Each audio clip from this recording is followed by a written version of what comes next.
This is WBSM On Demand. The time is now to talk about everything happening here on the South Coast and beyond. It's time for South Coast Now with Chris McCarthy. Call into the show at 508-996-0500 or send Chris an app chat message or open line voicemail on the WBSM app. It's the most interactive show on the South Coast. It's South Coast Now.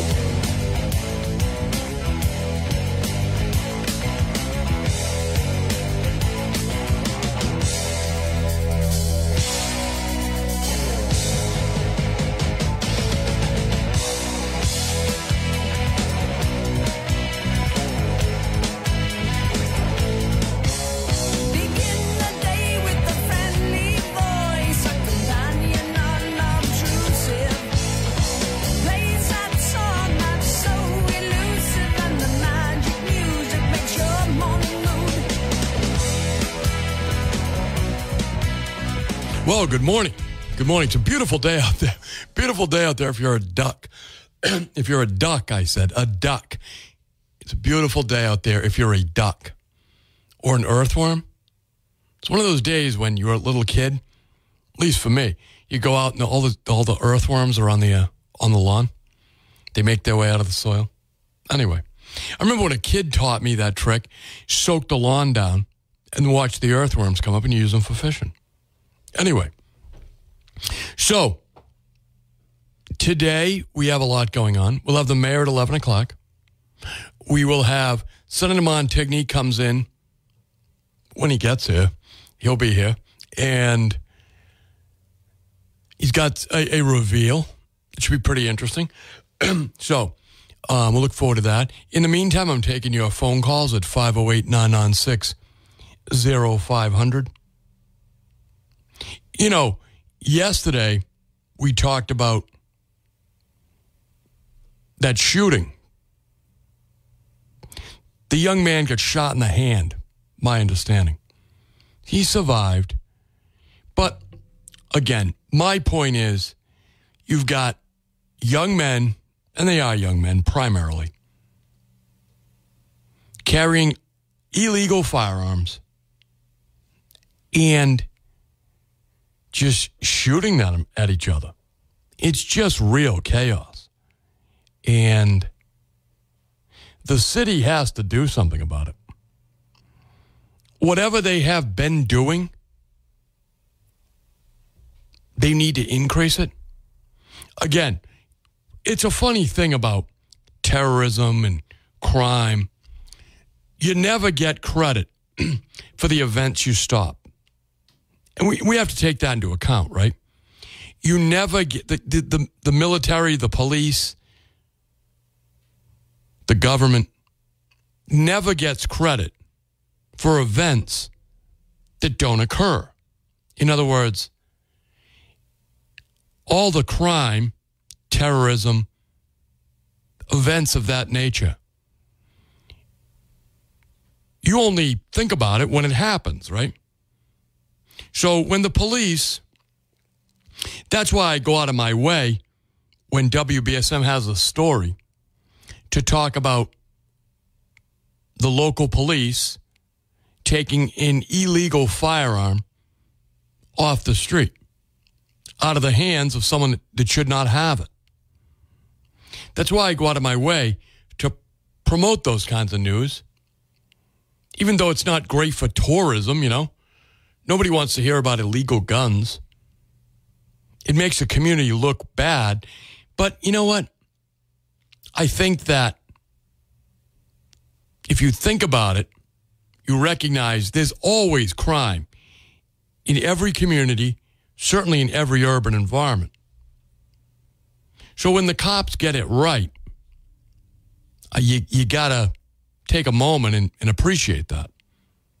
I'll give you an example. It's a scary story. Happened a couple of Fridays ago on Green Street in Fairhaven, which is a very lovely neighborhood. The people who live on those side streets are wonderful people. It's a great neighborhood. Historic and all that.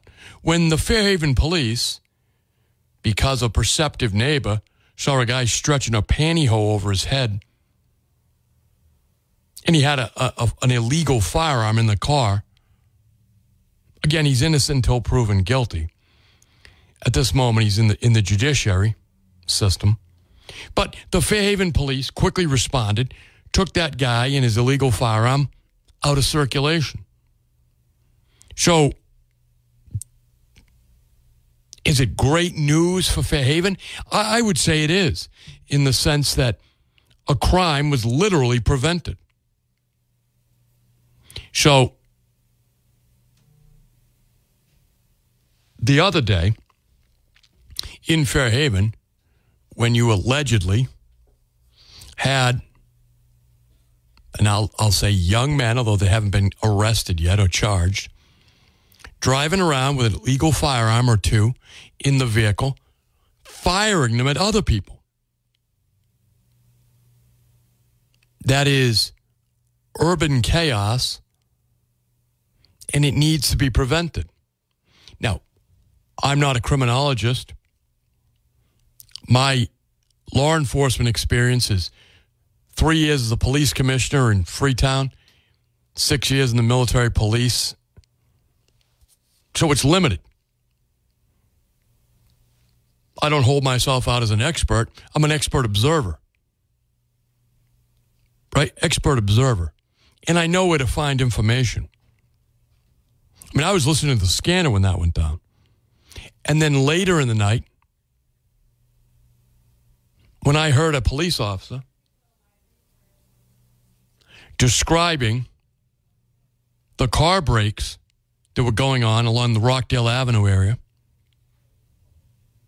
Stackhouse, that neighborhood, as rampaging or ransacking. Someone's car was ransacked. You imagine waking up, and this is 1 o'clock in the morning. Imagine waking up in the morning, 6 o'clock. And for many of you, you don't have to imagine it. You've lived it. Waking up at 6 in the morning, going out, get your morning coffee. You see your dome light on, your trunk open, right? Someone's broken into your vehicle. They have ransacked your vehicle like Attila the Hun or the Vandals in Rome, right? Ransacked your vehicle. That's a terrible way to start your day. So my point here is what we need to do as a public is to put more pressure on our elected officials to make that sort of antisocial behavior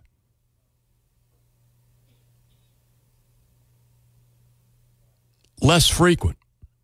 And that is how you're going to have a better quality of life. And how do you do that? You have to increase the penalties.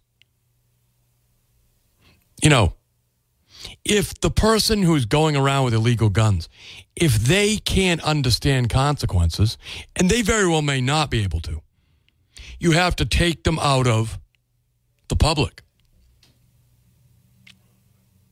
I mean, if you're going to go out there and trade bullets like they're snowballs, well, then you can't live amongst us. I don't blame the mayor. I don't blame the city council. I blame the individuals who are trading bullets like they're snowballs. They don't understand the consequences.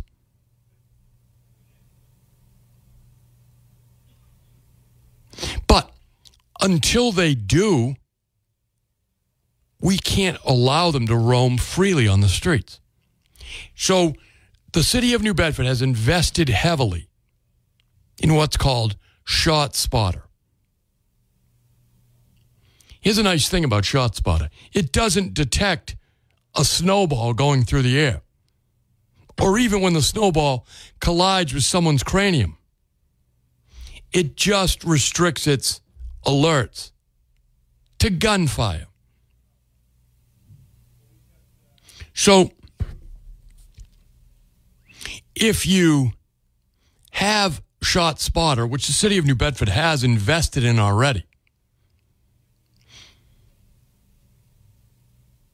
how about you make sure you have enough units able to saturate the area immediately after ShotSpotter happens? Now, as I told you, I'm a frequent listener to the scanner. The New Bedford police have a rapid response time. I'm amazed at how fast those men and women respond to what is a maniac with a gun, let's remember. Right? They are on scene right away.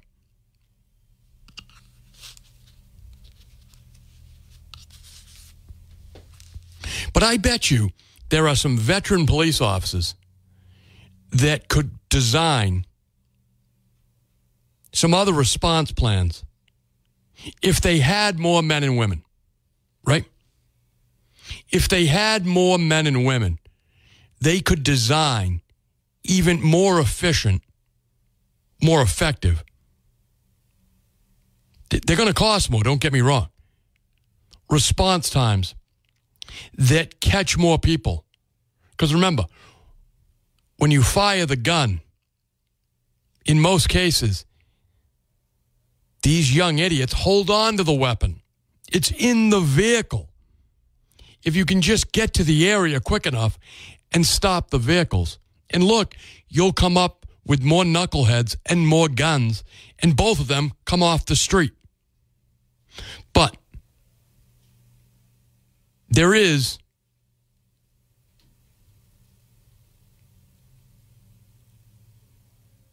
a finite amount of resources. I get that. I really do. But I am just simply saying the priority for the city of New Bedford ought to be making sure they have enough units to respond to the ShotSpotter at the time that it happens. Now, what does that mean? Well, they already, I know that past chiefs have done a lot of work with data, and I believe this chief does as well. A lot of work with data. In other words, cutting down or being more effective policemen by using data to predict criminal behavior. It's not perfect, obviously. But you know, for instance, if you looked on the ShotSpotter, there's not a lot of ShotSpotter activity day to day at this particular time. Well, that's because all the young men are home listening to me. Maybe they should put me on the radio 24 hours a day, and then the young men would just stay home and listen to me on the radio. But until we're able to do that, let's concentrate on when they are out there firing their guns, right? Which seems to be after sundown, right? So you want to move, and this just, I don't know if this is accurate, but I'm just saying my very brief analysis of the data and very limited amount of data tells me that probably it's more after sundown. So if you moved a couple more units strategically to after sundown to be able to swarm ShotSpotter region, because these young men, while they're stupid, they're not. They understand that, hey, I fired a gun, or my buddy fired a gun, and now he's in jail. Why? Because 5-0 responded like unbelievable presence. They swarmed down on everybody. And they found the guns, and guess what? Now I'm in the jail. I mean, this is just, I'm putting it out there. Because really, as we approach the warmer weather, the city of New Bedford has to get the illegal guns and the young men who think it's a joke, obviously, fire them in an urban environment. We've already had one innocent person, it happened to be a police officer, shot in the face. What happens when a civilian gets shot in the face? I mean, these are the real things, folks. I get it. It's going to cost a little more money. But to me, I can't think of a more necessary thing than ending the sense of chaos that currently is out there. You know, and I have to take a break, but I spoke to 3 different people, and I asked them on purpose, who I know live in Mattapoisett and have children who are college or high school age, so they can drive. And I asked them, do you allow your children to go to New Bedford? And to a person, and again, I recognize it's not scientific, said absolutely not.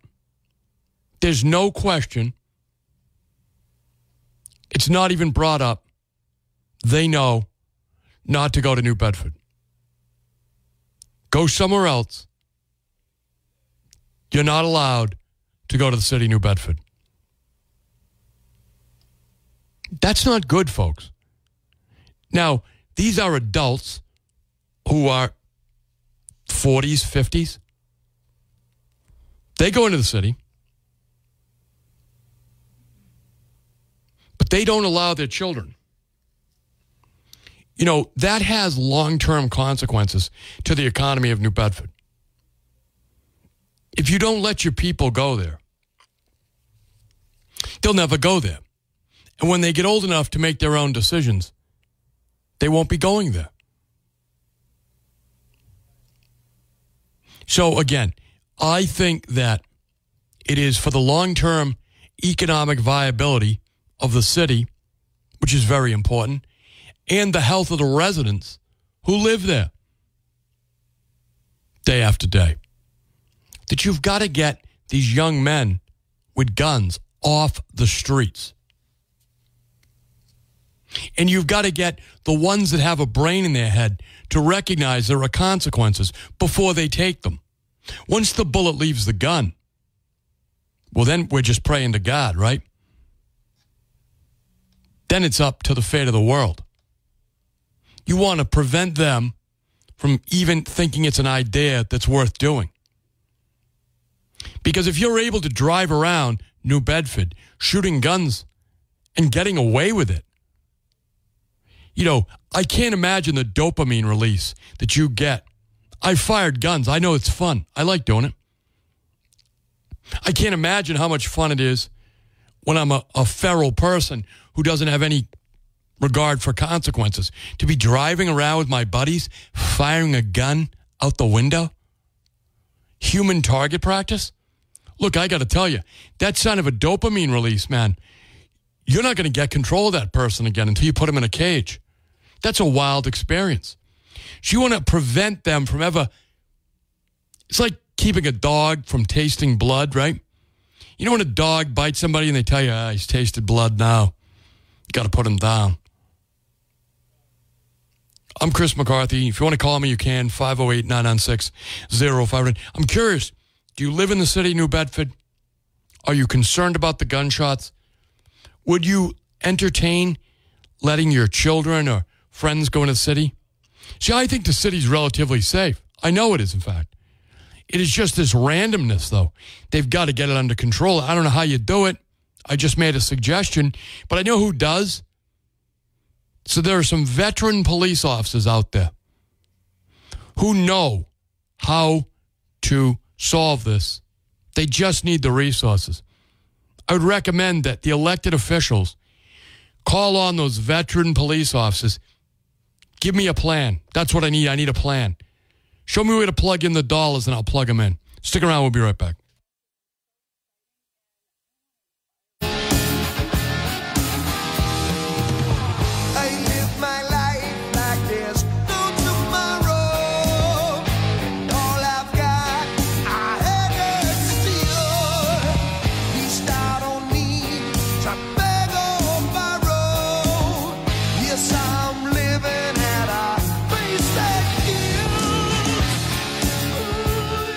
Welcome back. Some of these kids are obviously running with the devil, right? They're out there. They feel like they got nothing to lose. And you know what? We all know they all come from tragic circumstances, people that do this. And we all feel bad for them. But you know what? That's not a solution. We can't fix everyone's broken childhood. We just have to prevent their broken childhood from making my life or your life a broken life. Because again, there is no rhyme or reason to what they're doing. They're just firing guns at each other. And they don't care clearly where the bullet's going. I'm not even sure they realize how firearms really operate. There's a science behind it. I don't think these kids really care. They got a gun. It makes them a somebody, and shooting somebody else makes them a somebody. Now, what they're going to find out is it makes them a criminal, makes them an inmate, makes them a person without freedom. But you don't always, and look, I was a young man once, so I recognize the mentality. You don't think that anything can happen to you. You don't recognize consequences. You get impulsive.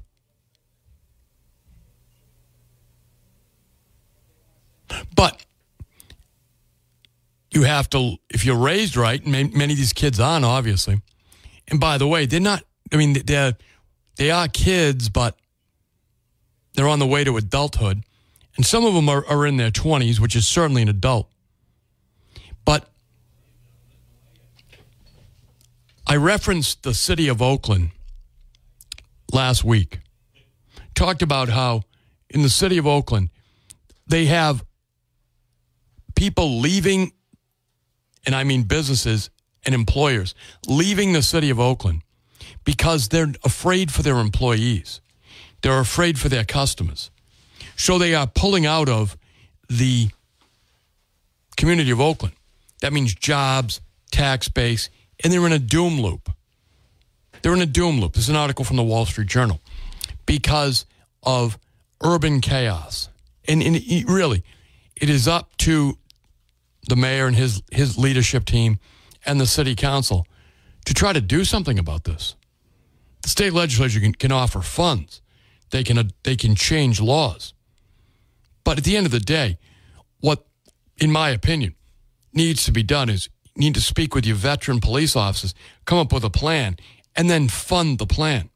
You need to have enough police on duty so that when some idiot fires a gun and the shot spotter system you invested in triggers, literally pinpoints the location of the gunshots, you can swarm the area with police cruisers and result in arrests in getting those guns.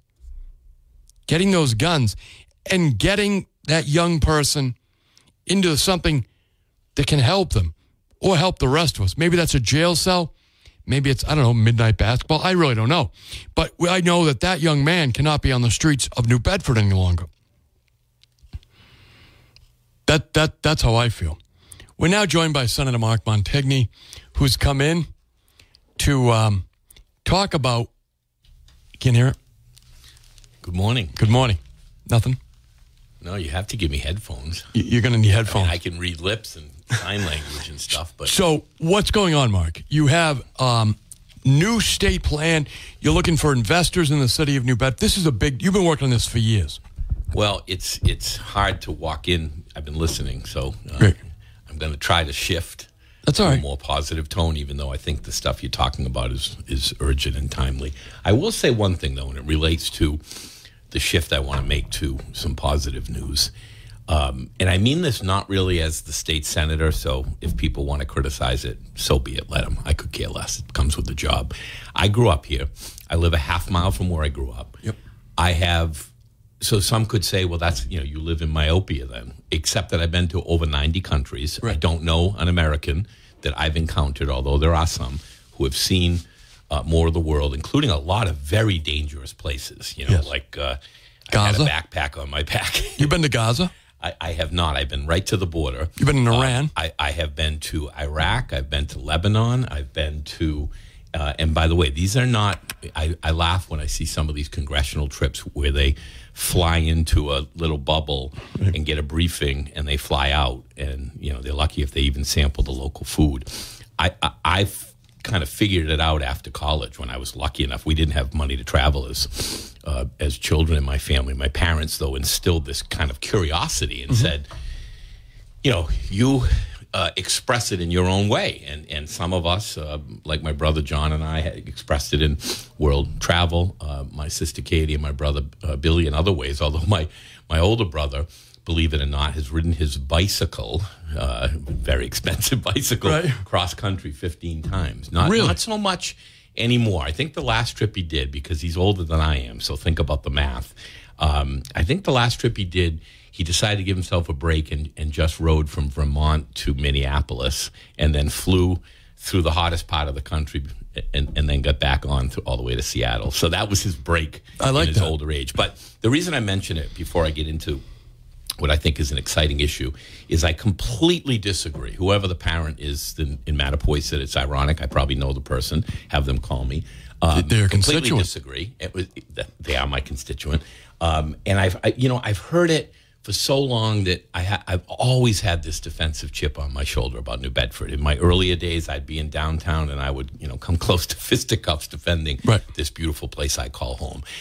I feel we've beaten that battle down, that mantra down significantly by battling it, not with just words and debate, but with actions. We've made this city a beautiful place. It's the arts and cultural mecca for the region, call it whatever it is. If you are afraid to send your children or to go yourself to New Bedford, then you might as well live in a bubble in your bathroom, because there are places all over Massachusetts and all over the world more dangerous. The world itself. But people avoid them. The world, where are you going to go? Mattapoisett. So good. Stay in Mattapoisett. Most of my friends that live in Mattapoisett don't stay in Mattapoisett. No, I agree with you, but I'm just saying that the perception is, so if your children are coming up and they don't go, so I'll give you an example. I grew up in Freetown. What's funny in Freetown is that East Freetown, where I grew up, we went to New Bedford for shopping, right? If you grew up in Sonnet, you went to Fall River. Why? Because that's where your parents took you. Proximity. Right. And that's where the places were. It's like if you want art and theater, you have to go to the Zeiterion, right? Right.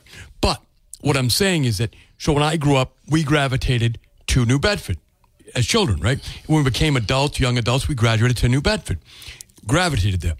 But if you live in Mattapoisett, Fairhaven, and your parents tell you, don't go to New Bedford, go the other way, then when you get a little older... Where are they going to go? Wareham, Good Plymouth, luck. Go to the Cape, because you want to look at the crime rates. I mean, what I'm trying to say, I'm not going to debate it with you, because that's not why we're here today anyway. Right. And I'm not minimizing what you're saying. What you're saying is absolutely necessary. People shooting guns. To change. Right. I mean, I guess what I'm saying in defending the place that I love, I'm defending it with statistics and accuracy, which we don't have time to go over today. What I'm saying is perception is important. Yes. Very important in tourism and economic development and quality of life for your residents. Right. The reality is it's a beautiful, safe community that I've lived in my entire life and still wouldn't hesitate. I don't happen to live the lifestyle anymore of needing to walk home from downtown New Bedford at 1 in the morning. But if I had to, I would. Right. And all I'm suggesting is I've seen all these, quote, beautiful places in the world, and we still have a relatively safe community that takes care of each other. It has changed like the rest of the world. These are real issues you're bringing up that need to be addressed, particularly at the local level. I mean, I try to be supportive, not a quarterback. Well, you fund Shannon grants, all that stuff. A bunch of, I'm there when I have, as you know, a very close relationship with the city council in New Bedford, as well as most of the local officials in the entire district. My job isn't to tell them how to do their job. Totally agree. Once in a while, as a resident and taxpayer, I might be critical. Right. But my job is to deliver the resources when they say we've got a plan, which is in essence why I'm here today. I just want what we'll do, Senator, is we'll take a break and we'll come back and we'll reveal this plan. Because again, what I'm talking about is what you're talking about, which is investment in the community, jobs, economic development, all of that stuff, in how it all has to work together. Right. You have to have a conducive environment, and you're going to help create that. So we're going to talk more about that. Very interesting economic development news when we come back. Stick around, folks. I'm Chris McCarthy. We'll be right back. Senator Montigny's here in studio with me. Stick around.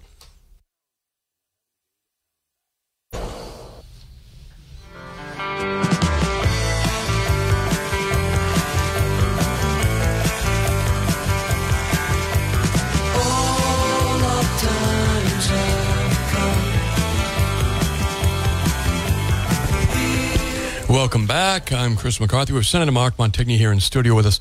So, Senator, you've been working on the state pier for what year did you start? If I tell you that, you'll start talking about imposing term limits, and that will be your next call. Should I tell you that? Go. Well, so one of the things I always say, because we have this funny thing between politicians on Beacon Hill. It's the same in Washington, the same everywhere, and everybody will tell you, well, I did that, I did this, I passed that. And look, I'm not without guilt, because what happens is you get this good insecurity, right? Mm-hmm. You should always be running to serve your You're up every 2 years. That's right. So you have to. And I never forget that. I never take it for granted. I've been fortunate many times not to have an opponent, but until 5 o'clock when the papers are due, and then until the swearing in at the end of the term and the swearing in at the next term, I don't take it for granted for 1 minute. That's why I'm still here, I hope. So the reason I say that is I try to focus when I'm talking about things I've done, because it's very important, and this forum with you gives me the greatest opportunity, frankly, to do that. I try to focus on, here's what I've done. Did I pass a law? Did I secure funding? Not did I send out a press release? Did I send a letter to the governor? Did I, blah, blah, with hot air at a press conference or a dog and pony show? I'm capable of that. But what I do is I talk about what I've filed, not just the vision, because I think it is important to talk about your vision, but putting the vision into action. So this state pier plan you've been working on through, to give people a sense of time, I'm going to guess 3 governors? Yes. 3 governors. Yes. And that's and you've gotten me off. But that's the way government works, right? That's life. Right. So 3 governors, you've been the consistent force pushing state pier. Couple of mayors. A bunch of city councilors that I have worked really well with, and initially there was a lot of skepticism at the city level, but I think there's a lot of buy-in now. But it started even earlier than that. I can remember sitting in believe it or not, when we were creating the Star Store legislation, what I had come up with my staff and then ran it by people like Tony Souza and others. It shows you how long ago it was. And we have very few friends because everyone wanted to talk about what we can do this quarter, this year, this session. Yep. We decided to come up with this 3-part vision, starting with, if you build the Star Store, they will come. And of course it worked. Yeah. And it wasn't just that, by the way. Everybody thinks of the Star Store and well, you say, of course it worked now in retrospect. Well, of course. Right? But I held my breath and thought I'd lose the job. When you even had the Peter Cressy as the chancellor saying, we don't want that white elephant, and you had a legitimate fear of this over 100,000 square foot building in the core of downtown burning down. But we didn't just do that. And that was one of the hardest pieces of legislation I've ever done. And it was a lonely fight, which is why I took it so personally when the university in DeKalb blew it recently. But the good news is the Star Store had such an impact. New Bedford can't be stopped. Its renaissance in arts and culture isn't going to be stopped with the Star Store. And by the way, I'm still determined that the state eventually, I hope sooner rather than later, for another day we'll talk about it, takes that building. But even if it does not, there'll be another life in that building because the downtown is on fire, not literally, but economically. So talk about this state pier plan. So again, the vision, first, develop your downtown. So we seeded AHA, the Zeiterion, literally the director at the time said, if you don't provide this $500,000, and I happen to be at Ways and Means, that was good, then the doors will close. We not only saved the theater, but made it what it is today.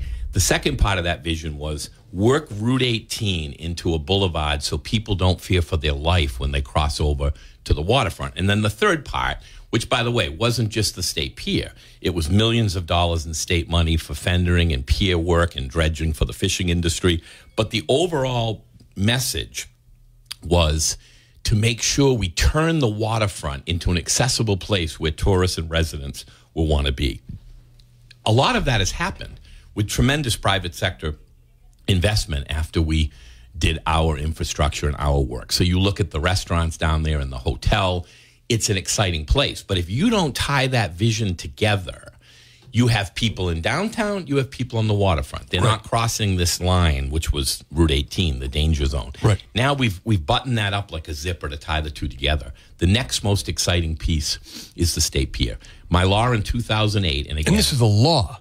This is a law. Right. Signed by the governor. $25 million in bonding, signed by the governor, written by me many years ago, but also written again, like to affirm it again and get a new governor's support. I've actually passed the law 3 times. The most recent iteration, which I was displeased with the negotiations. There was one House member who disagreed. They did not have any language in the House, so we had to fight it in conference. And in the end, though, it worked out. We have a 20% on the west side that will be fully accessible to tourists and residents in retail, in a fish market, in whatever, stuff that doesn't exist today.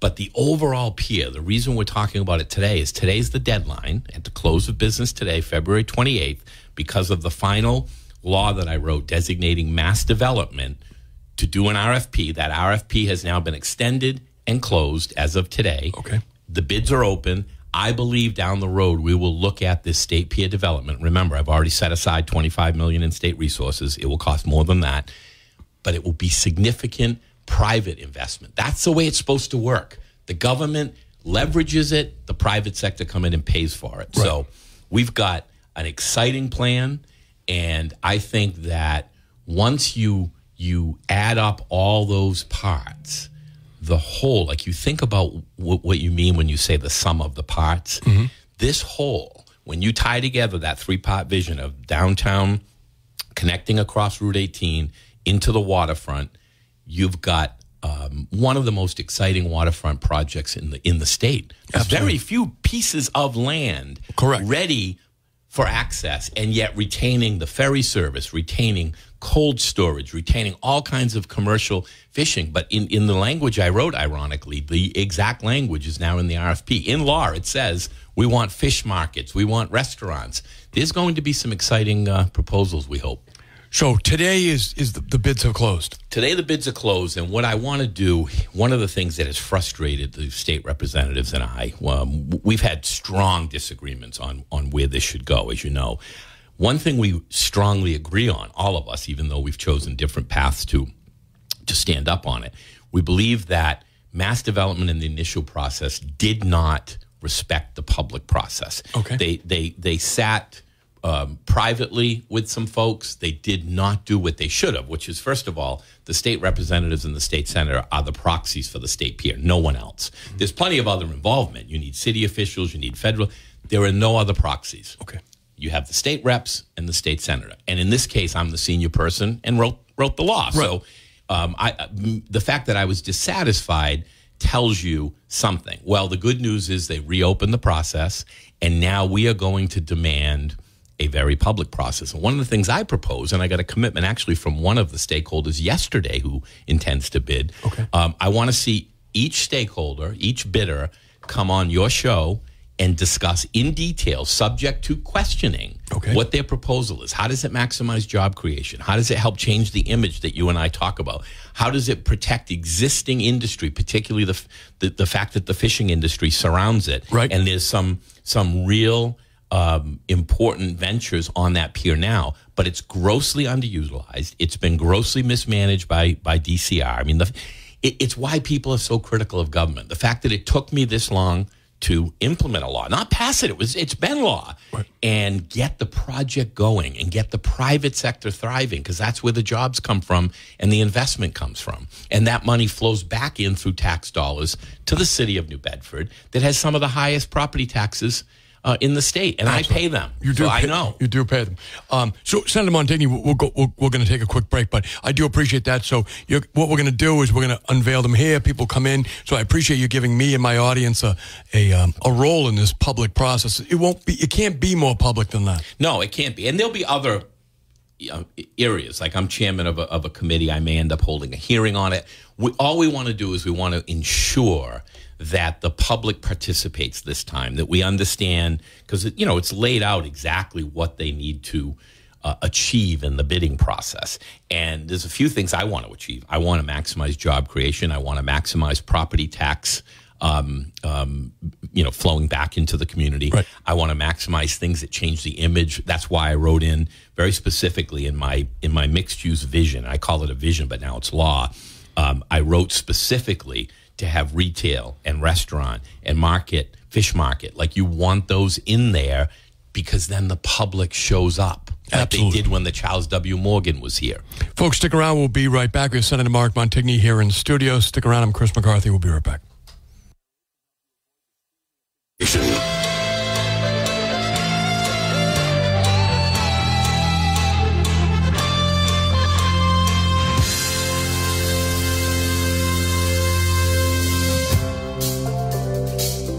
You're leaving now. Welcome back. I'm Chris McCarthy with Senator Mark Montigny here in studio with us, talking about the state pier. It's an exciting project, and the bids are closing today. So we'll have news when, do you think, Senator? Well, I mean, I hope, I want them to do a real thorough vetting. And this is through the state. Yeah, so this is what people should understand is, although it's nice to have federal dredging money, the feds walked away from economic development years ago.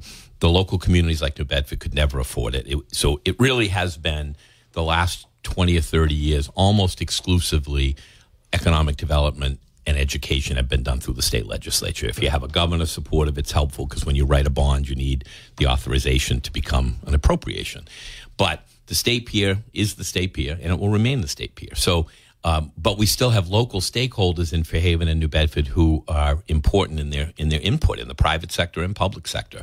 But ultimately, it will be paid for by the state, the work. And that's why I feel so strongly about the state representatives and myself being the proxy, and why I think your show should be talking to these people. We don't allow a non-public process. It isn't done in back rooms. It's right. Taxpayer money. And that's why the RFP had to get thrown out and extended. So now we want to ensure that it is done appropriately and publicly, and we again are the proxy for it. It is not a city property. It's not a federal property. It's a state property, and it will remain that. How much money is the state investing? Well, so we've already spent millions of dollars fixing. Like if you look at some of the pier work, because remember we've got. I wrote the legislation to bring in the ferry terminal and to give us a 10% vote on the steamship authority. So you've got ferry service to Nantucket. To Mark, what I'd like you to do, because you and I have talked a lot off the air. You've talked about, I enjoy the process, the give and take. How do you get money as a senator, okay? The House process, the Senate process, in the next hour, if you could stick around. Absolutely. And I'll relate it directly to this project. That's what I care about. You can extrapolate that out more generally. Right. How you have to buy things back, the conference committee, all of this stuff. That it is a constant tug of war for your district against other people's priorities in the state budget, right? It's a fight. It's a fight every year. And I enjoy it. No, I know you do, and you're successful at it. And the years in, I'm good at it. Right. But when we talk about a few million here, a few million there, every one of them is a battle. Well, and it's a zero-sum game. Right. If you put money in, this is why I'm so frustrated that my peer bond and law took so long, because government moves too slow. Right. Because there's something else I didn't do for my constituents that year. Right.